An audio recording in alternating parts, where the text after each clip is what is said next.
Hello ladies and gentlemen, and welcome back to the Core of Everything. Today on the pod we have Professor Dougal Jerram. Dougal is a researcher at the University of Oslo, and he's been dubbed Dr Volcano due to his expertise in volcanic and igneous rocks and appearing on BBC programmes like The Hottest Place on Earth and The One Show.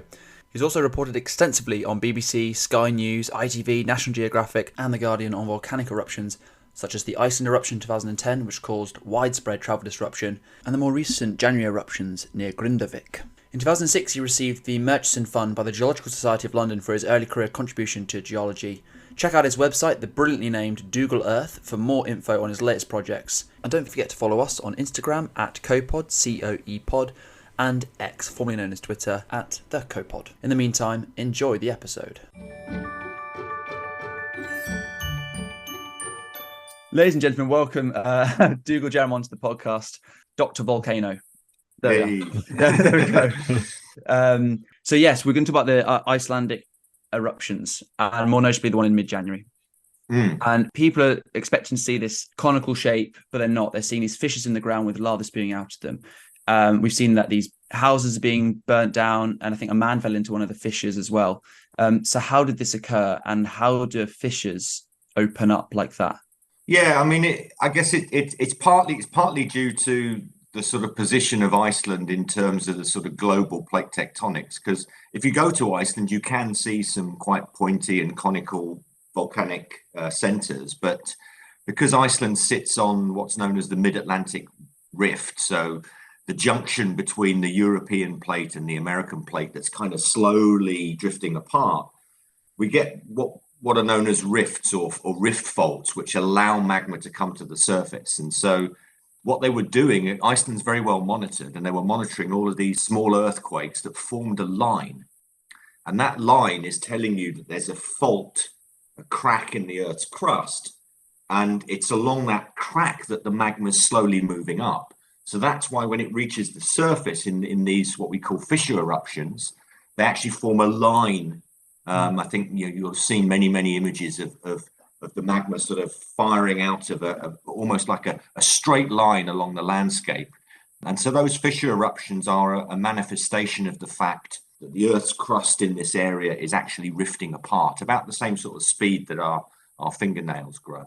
Do we know how long that magma has kind of been waiting to come up to the surface? Well, I mean, obviously it's actually quite difficult. People don't realize, but it's quite difficult to generate magma. There's only a few places on the planet where you can do it. But when it's been made and it's able to sort of move in the shallow parts of the crust, it can cause small sort of tremors, small earthquakes.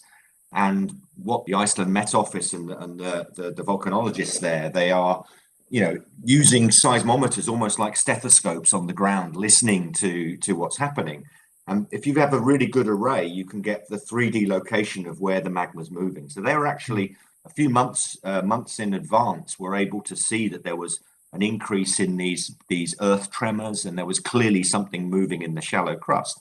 The problem we have is that it formed a whole line of earthquakes, so it could have erupted over several kilometers in terms of where the actual stuff might reach the surface. But we also know with some from the geological record that dikes sometimes never reach the surface. So it could have just got into the shallow crust and then frozen, and then we wouldn't have seen the volcanic eruption. So that's why there's always a little bit of trepidation in terms of being able to predict these things, and also a bit of scope for movement in terms of where the actual hazard might be. So that's why they had the sort of a large area cordoned off in terms of where the magma may have reached the surface. And the first set of eruptions actually happened 3 to 4 kilometers north of the town. So actually they were in an area that was not causing any problem, and then that died down a bit and kind of almost stopped, and then a new set of fissure eruptions started much closer to the town. And obviously we can't really exactly predict where these fissures are going to reach the surface necessarily, but is there a way of understanding where there's weaknesses, where you might be able to predict where this fissure is definitely going to open up here? I mean that's kind of what they try and do. Obviously they were able to nail, given that these earthquakes were occurring along sort of like a line. If you looked on a map, it was a big line from pretty much just out in the sea all the way up through the town and then further north, close to a power station, close to the Blue Lagoon, famous kind of hotspot tourism place. And so they closed off some of these places. They started to put in mitigation. They started building walls to try and divert lava, which were actually reasonably successful in the second set of eruptions. But you can also use satellite data. So the satellites going round and round the Earth 24/7, they're taking images of the Earth's surface, and they can use what's known as satellite interferometry, where you look at an image one day, you look at it the next day, look at it the next day, and by loading lots and lots of layers, you can see very, very fine changes in the topography, fine changes. So you may be able to see parts of that area which are rising or moving slightly differently to other areas. So that's another method in which we can kind of monitor the ground surface movements, as well as with very, very high resolution differential GPS. So there's a number of ways. I mean, effectively, as the magma gets close to the surface, it causes the surface, it changes on the surface, either just by very physically obvious rift faults. All of a sudden there's a crack in the road. I think there was some really good images of some of the fault lines are actually running through the town. And you can see those fault lines on you get on a satellite map and look at Iceland, it's covered in them. But as I say, not always does lava make it to the surface. So again, you have a dynamic plumbing system beneath volcanic centers and volcanic areas that's complex, and it's trying to understand that complexity and trying to read the signals that will help you to sort of better understand what's going to happen. And every time we get eruptions like this, we learn new things. And if you can imagine, these eruptions have been happening in Iceland ever since people have been living there, and thousands of years into the past. But nowadays we've got GPS, we've got satellite data, we've got people are taking images with their mobile phones of the things going off. So we've got so much more data than we had, say, even sort of 10, 20 years ago, in terms of being able to sort of do a post-mortem on what happened with the eruption and what we could see.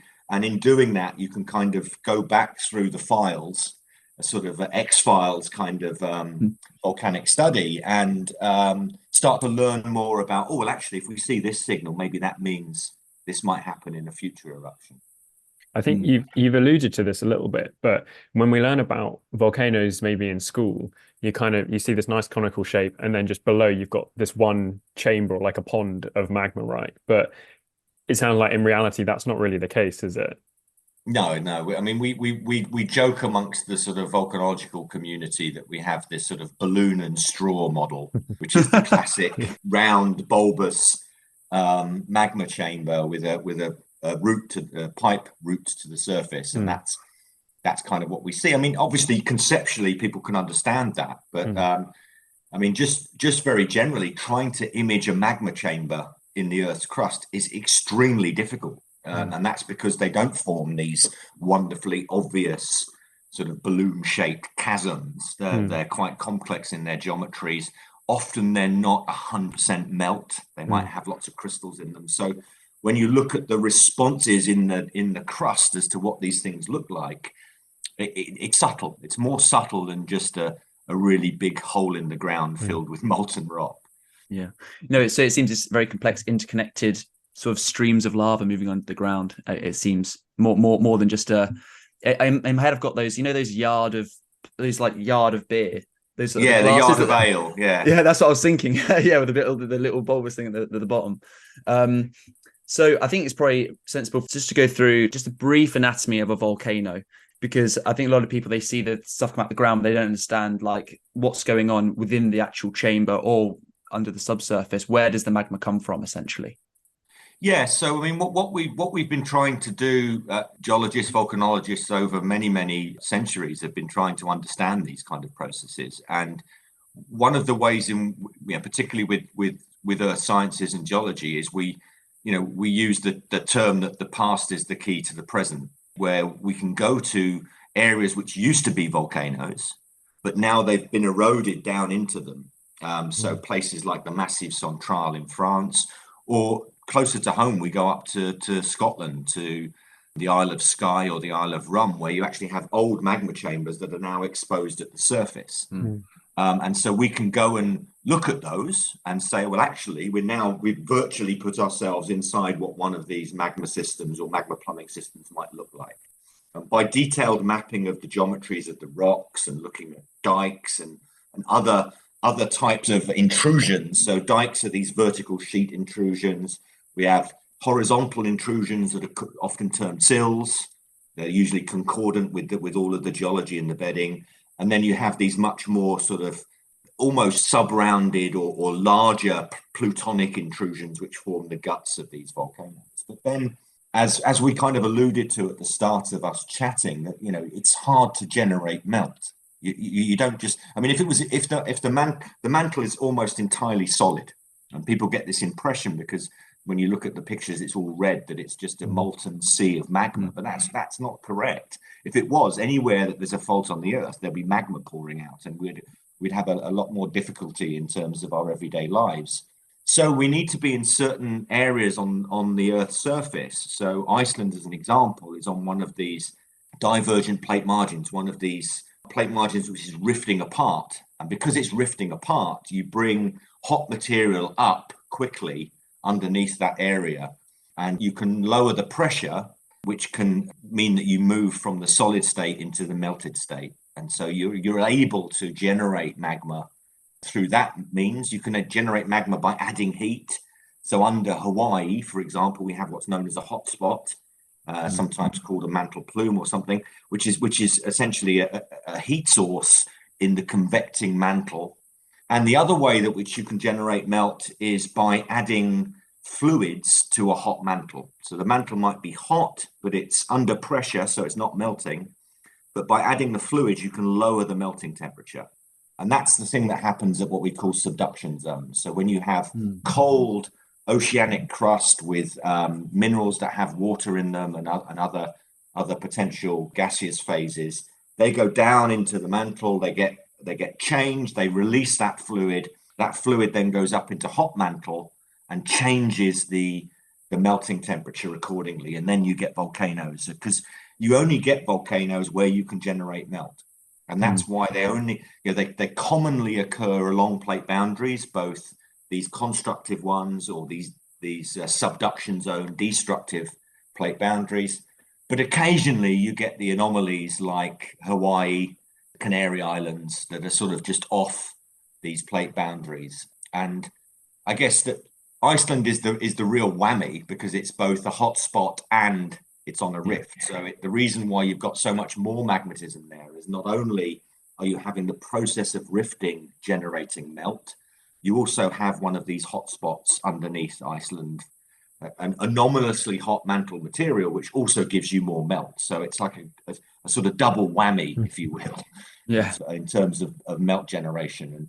And that's why you end up with a big volcanic island mass like Iceland, which is quite a large place. Yeah, and I don't know why hotspots necessarily occur, or has it been well established why they occur? Well, there's a lot of debate. There's theories about what they call mantle plumes, so sort of plumes of hot material coming up from deep within the mantle. Sometimes people have suggested they come from the core mantle boundary.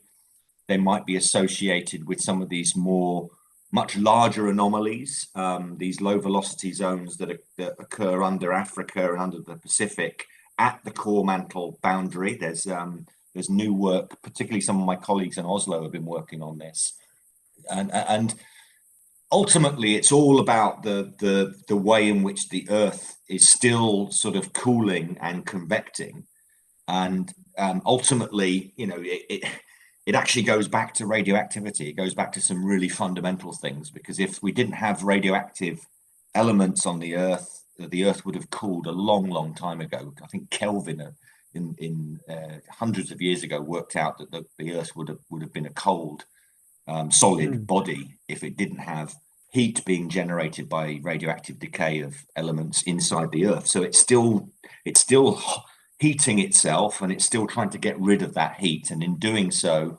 volcanoes are like a direct expression of the Earth trying to, cooling itself down in a sense. And the plate tectonic process on the Earth's surface, this slow movement of the plates is again a manifestation of the slow convection within the mantle, which is essentially moving and distributing heat and materials on a very, very slow basis. Because, as I say, it's mostly sort of solid. It kind of, in a way, it's almost like behaving like a toffee. If you have a toffee sweet, a cold toffee sweet, and you smash it with a hammer, it will break. Mm-hmm.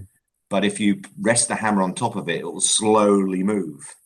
Yeah. So it's a solid state, but it's also able to sort of creep and flow on a very slow level. So that's how the Earth is trying to sort of get rid of its heat. The heat is constantly being generated by radioactivity, and then when you've got the plate tectonic system set up, it's only in certain areas where you meet the criteria to actually create magma, and that's where you see the volcanoes. Yeah. So that's why we have this wonderful relationship between the sort of plate boundaries and where the volcanoes are for the most part, and then these hotspots are the anomalies where you're clearly having heat coming up, or anomalous mantle material, which is being localized in a certain area. And those are the areas which have been termed hotspots or plumes. So. Yeah, you say a slightly melted toffee. We sort of went for a partially melted block of cheese. I think. Yes. But I think I prefer yours. I think it's interesting though that although it's a hotspot and the generation of melt is quite similar in Iceland, we have quite a diverse set of eruptions that are going on. So I know you reported quite heavily on the 2010 eruption. Which Mark can pronounce very, very well. What's the volcano called? Well, Mark? So I had a mug that had it on and it helped me pronounce it. So I think it's Eyjafjallajökull, but you might be able to correct me. Yeah, it's something along those lines. So one of the comical, the sort of backstory was, that's how I got my Dr. Volcano name, was going down to the One Show to explain to people about how 2010 eruption was closing airspace and people stuck on holidays in places, people stuck all over the world. I think it coined the term the $1 billion volcano because of the amount of costs to the economies. But that's the second time I got asked down 6 days later to carry on talking, because the eruption was still going on and the airspace was still shut. And I remember Adrian Childs asking me live on television to pronounce the volcano. So it's the Eyjafjallajökull or something similar to that. So very similar to what you said, Mark. And it's luckily I'd been talking to some of my Icelandic friends, so it wasn't too much of a shock. But he kind of caught me out, because in the rehearsals he said, "Oh, I'll probably ask you what the distance of the volcano is to the center of the Earth." So I was trying to remember what that might be. And then on live television, because everyone had called it the Iceland volcano up until that point, all of the media, because they'd seen what it was called, and they said, we're not going to attempt to say that. What you can do is you can sort of you prompt yourself to say it, and then you get like some AI bot to like fill in the gap. Yes, something computerized to say it for you. Yeah, the BBC must have that technology, surely. Yes, I think that's exactly what will happen, and they'll get to the point where they have it in the accents of all of the presenters, so they can just press a button for the complicated words. Yeah, exactly. We can give it a go here. We can try and do it in the editing. I'll leave a pause. Something. Volcano. Eyjafjallajökull. Something like that. Yeah. Exactly.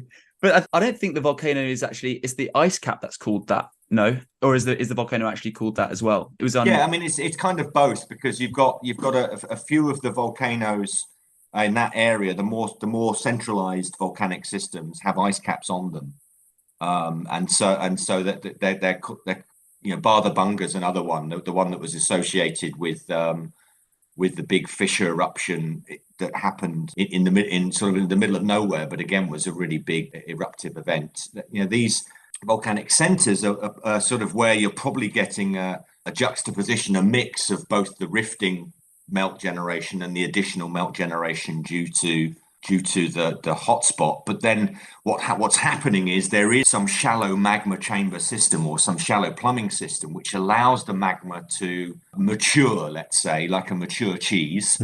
And crystals start forming, and it starts to change its composition a little bit, and it can become more explosive.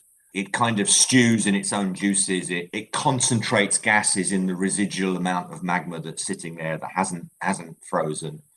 And then if we go down that route, we can get the more explosive eruptions like we saw at Eyjafjallajökull in 2010. So not only do we see these sort of very sort of pretty and quiet and generally quite easy to cope with fissure eruptions, because it's just, it's a line of material coming out that then just forms a fairly passive lava flow.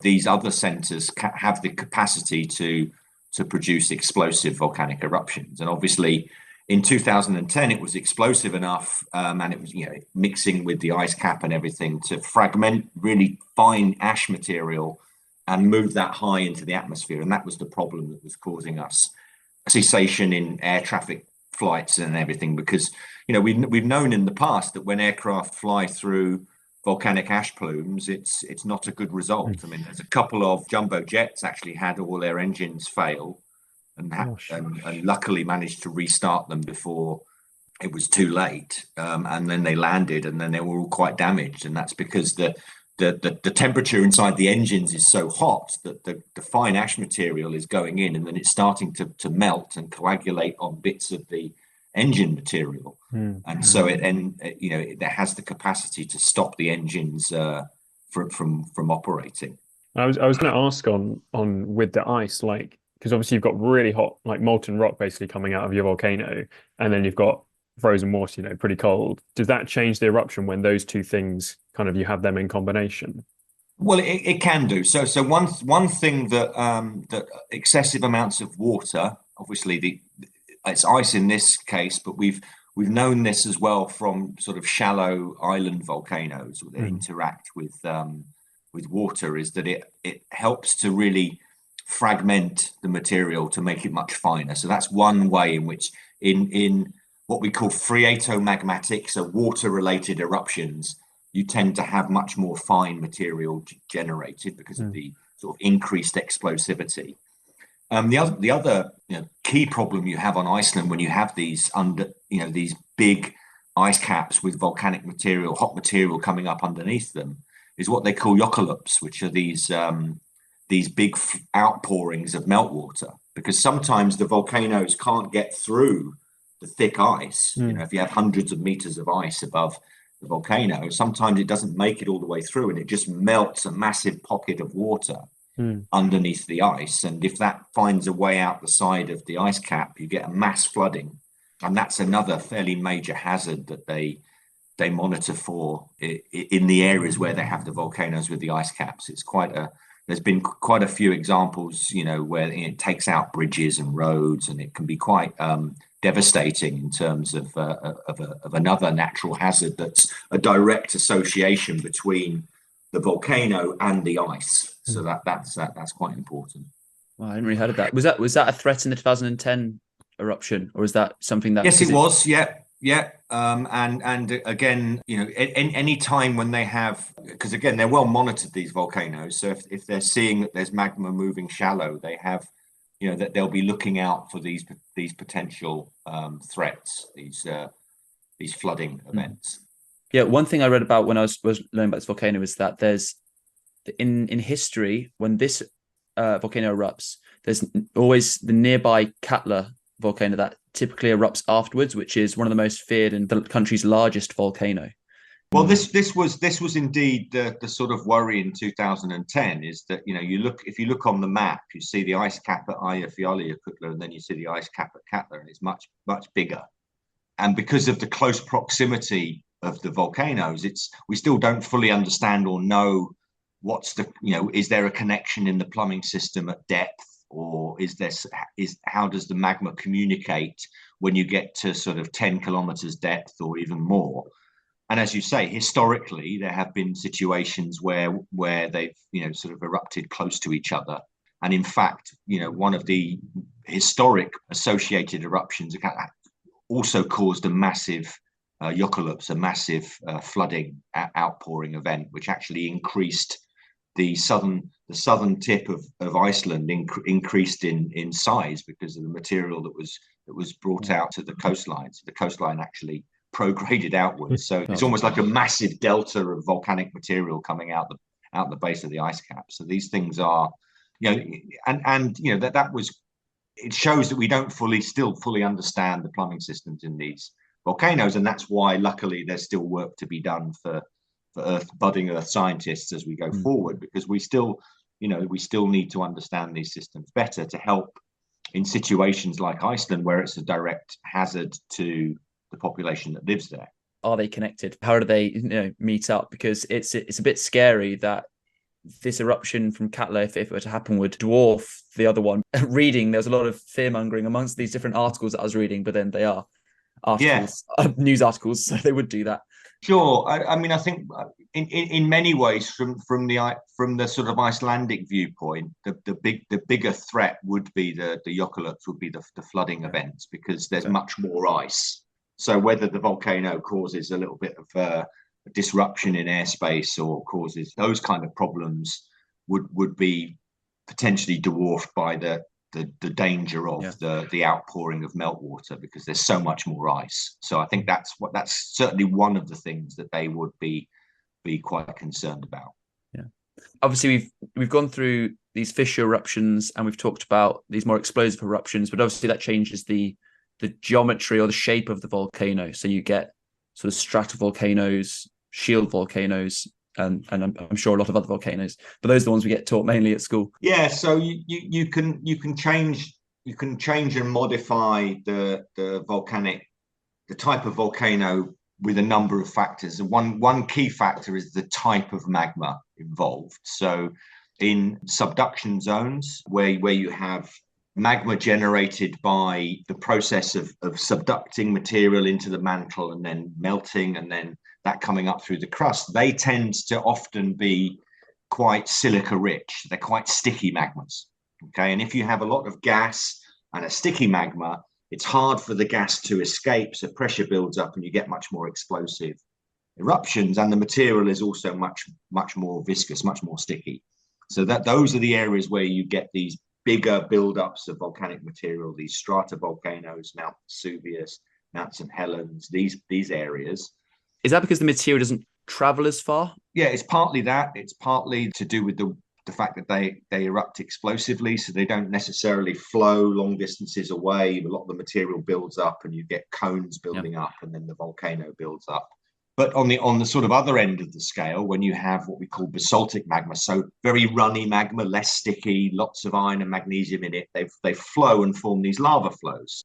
So shield volcanoes, which are the sort of very shallow volcanoes like we see on Hawaii and Iceland and other places, are relatively low in their slopes, as a direct result of the fact that the material is more runny. Let's say that's a good way of thinking about it. But also, as we touched on in our discussion, water interaction with the paleo environment can also change and modify the behavior of the volcano, because you might have a certain magma type, but if it interacts with water, all of a sudden it becomes more explosive. And so you might generate cones and other shapes, what we call tuff rings and things like that, where you have the shallow volcanoes coming out pretty much at the coastline or in the shallow submarine or lake settings. So there's a range of different sort of, I guess, morphologies and types. And what we try and do is we look at what we call the explosivity index, so a measure of how explosive the volcanoes are. And you can look at the height of the eruption column, and you can start to try and classify the different shapes from fissure eruptions all the way up to stratovolcanoes and everything in between. Absolutely, and I think because shield volcanoes, because they travel long distances, it's a very slow build up. So actually, some of the biggest structures on Earth are shield volcanoes because they're not unstable. They can keep going up and up, whereas stratovolcanoes, because they're explosive, they're quite steep and they might collapse. Yeah, exactly. You get a lot more, things like landslides and other problems associated with obviously building up steep mountains that can, the Mount St Helens eruption in 1980 was a classic example where the magma actually made its way shallow enough. It was up inside the sort of the guts of the mountain, and it started bulging one side of the mountain, and that actually then formed a landslide. It got over its stability threshold and collapsed, and it was that landslide collapse that actually released the pressure that then allowed the magma to explode to the surface in that violent eruption. So yes, it's the way in which the paleo environments interact with the the different magma types and so on is also, is a key part of how these volcanoes behave themselves, or not, as the case may be. I think, we've talked a lot about kind of maybe large scale things, and I was just wondering if you can tell us a little bit about the rocks themselves. How might we identify an igneous rock, or a rock that has come from a volcano, and what can those rocks tell us about volcanoes and magma and things like this? Yeah, no, that's a great question. I mean, in some ways, it's what I spent my sort of PhD career doing. I was looking at some ancient lava flows called komatiites. So these are really, really runny lavas. These are very, very high in magnesium, and people have discussed how runny they might be. It's a little bit like the cheese shop sketch in Monty Python. It's very, very runny. Well, how runny is it? Well, it's pretty runny. And they wonder whether they're it would almost, if you were around in the Precambrian watching some of these eruptions, they might be flowing like hot oil. It's very, very difficult to measure the viscosity. But the key thing is what happens with igneous rocks when they crystallize. And the fact that we have a plumbing system often means that the magma stalls. It stops somewhere in the crust. If magma comes all the way to the surface very quickly and doesn't have a chance to crystallize, you might have what's a very fine-grained rock at the end. You don't really see much in it. And it can't really tell you much about its journey, other than it was probably quick and it didn't hang around. But when it does sit in the shallow crust, it starts to crystallize, and you can, depending on those crystals and how they grow, what types of crystals you have in the magma. When the magma then erupts at the surface, it might have a record, what we call the crystal cargo, if you will, the kind of the ballast that's brought up with it as an evidence that it sat in some plumbing system stewing away. And this can be really quite revealing. So one of the studies that I was working with colleagues on was looking at a crystal called plagioclase, which is a feldspar crystal which grows, and you sometimes get what we call zones. So almost like tree rings. As the crystal grows, it has different. It sort of takes the composition of the magma that it's in and grows out and gets bigger and bigger, and you get these tree ring type growths.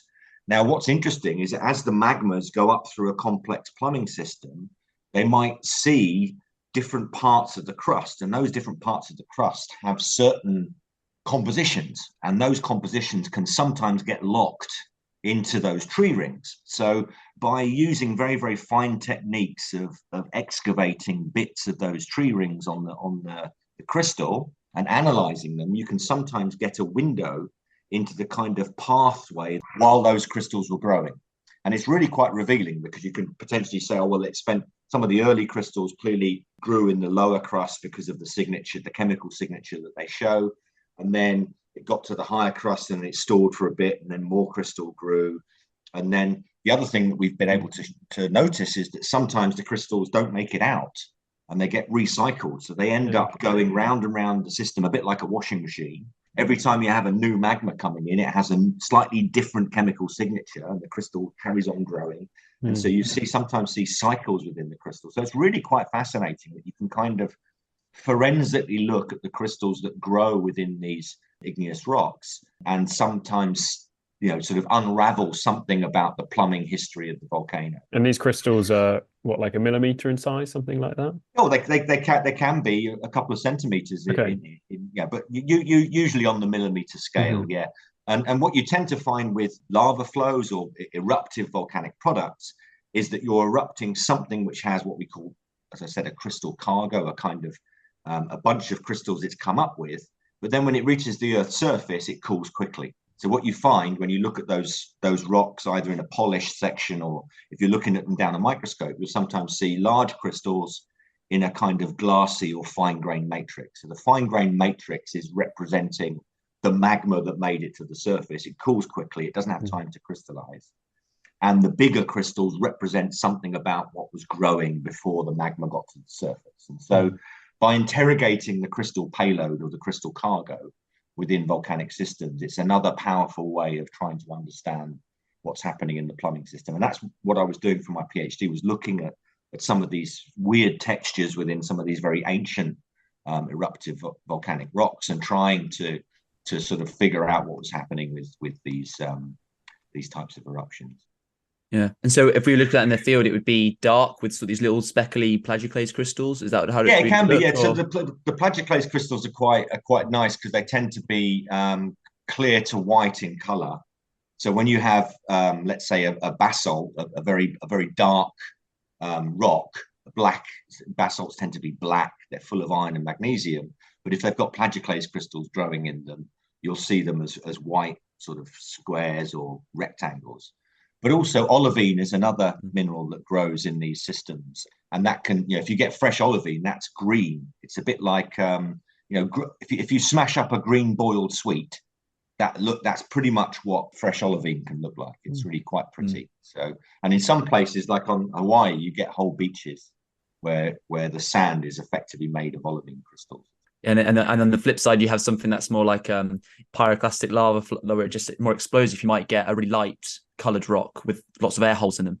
If you go to the extreme and you don't actually fragment the rock, but you end up with with like a big frothy material that can freeze and form a pumice. So a pumice is essentially a magma froth full of bubbles that hasn't quite fragmented and formed ash, and everything in between. And so what you tend to find is as you go from one composition of a magma type to the other, you get different crystals that can come out of the crystallization process. So in the magmas, which are much more rich in silica, you get many more feldspars.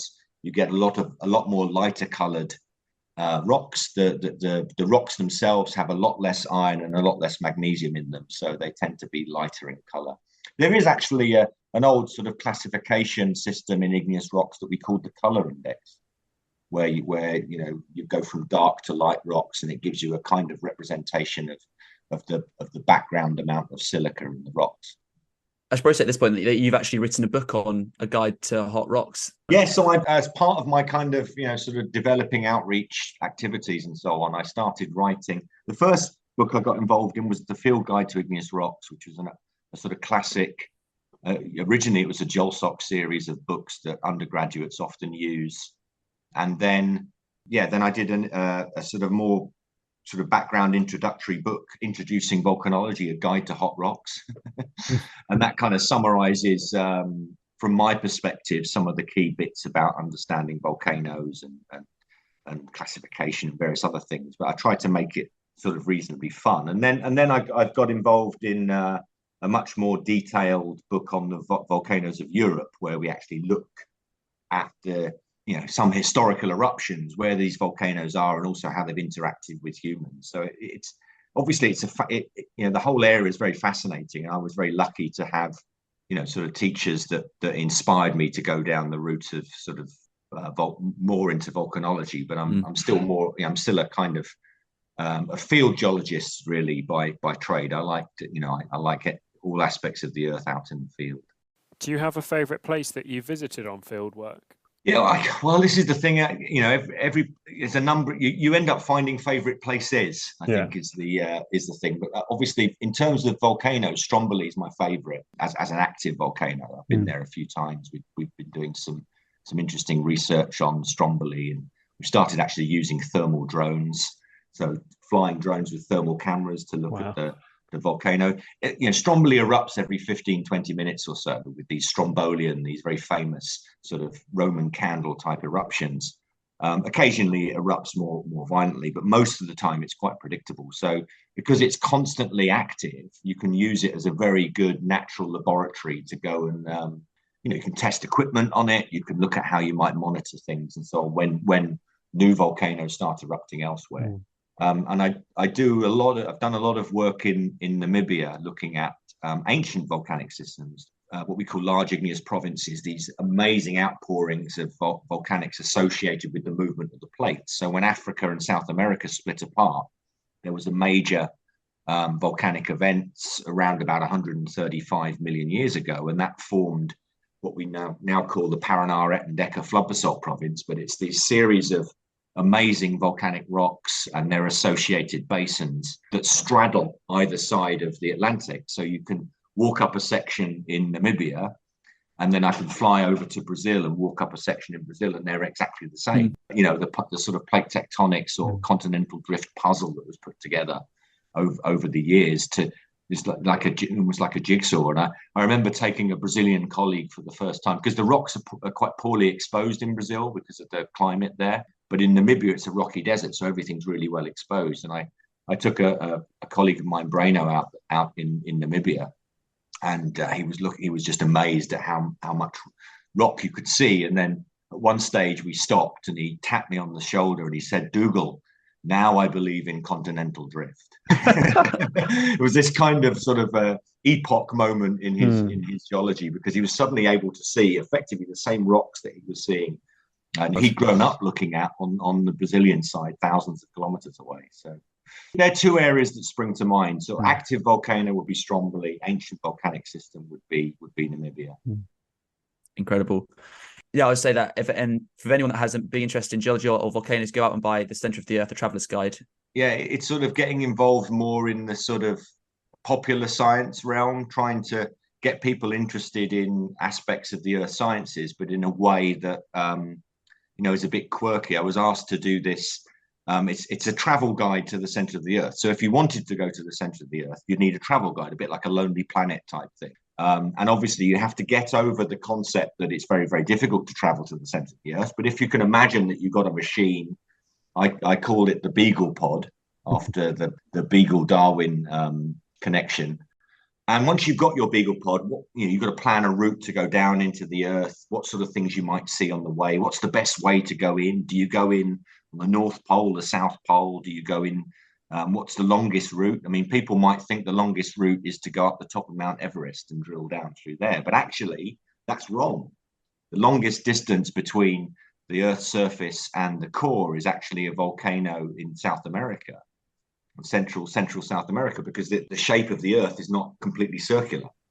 So depending on where your high mountain is and where it sits on the Earth's surface, actually it determines which is the longest route to the Earth core. And then what route would you take back? How would you come up to the surface? And so it's a kind of quirky sort of look at those things. And embedded within it are obviously sort of tales or stories or facts about radioactivity, about the Earth's magnetic field, about some of the scientists that found out some really cool things about the Earth that are really hard to find out, and also just some fun things about dinosaurs.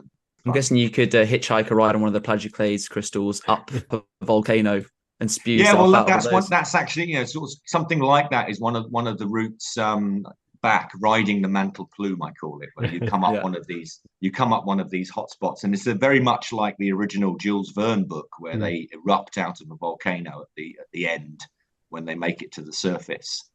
It was an interesting thing, because there's a series of the books. There was one on the travel guide to Mars, for example. So they picked areas which are unusual, and then came up with this kind of quirky way of looking at them, and then obviously ask people that were experts in certain areas to write the corresponding book. But I'm quite pleased with it, because it's one of those things that people can just sort of delve into, because it's not a story that goes, you don't have to read some of the previous bits. You can just open it up and it might be a page about things you might see in the mantle, and that particular couple of pages you just read about whatever that topic is. So it might be about diamonds, where they come from, why they're there, and so on. And so it's kind of nice in that way. It's a sort of, I wouldn't say it's a toilet shelf book, but it's something that you can certainly leave on the coffee table and delve into whenever you want to. And that's the Center of the Earth, the Traveller's Guide. That's correct. Yeah. Excellent. And I'll also throughout this episode, Dougal's referred to a lot of things, some of which we've touched upon a little bit in our previous episodes. So I'd love to refer our listeners back to some of those early episodes. We had an episode with Fred Richards about the mantle, Leo Sohoy all about subduction zones. We've got some things about plate tectonics earlier on. So if anything that Dougal said has kind of caught your attention while you've been listening, do look back at some of our earlier episodes and give those a listen too. We've got nothing else left to say other than thank you very much for joining, Dougal. I really appreciate it, taking the time out to join us. And do you have anything as well that you're coming up, your book coming out, or research that you're currently conducting? Well, I'm going to be going back to Namibia in the summer to carry on research, but also taking some people out to show them some of the work we've done. And I always like doing sort of field workshops and taking people into the field, because it's very difficult sometimes. You get very excited about your own geology and what you see in the earth and so on, but actually being able to take other people to some of these spectacular places is always a joy. So that's something I'm very much looking forward to this year. And yeah, the next book, I'm not sure. I've done just over 7 now. I probably have to do a revision of the field guide to igneous rocks at some stage, because that's a bit aged. And God damn it, these volcanoes keep erupting. So I have to update sections in the volcanics books, because the sections where I report on some of the most recent eruptions have now changed. So, so it's always nice to be busy. No, absolutely. And yeah, as I say again, thanks very much for joining. Really appreciate it. All the best, gents. Thank you. Thank you, Dougal.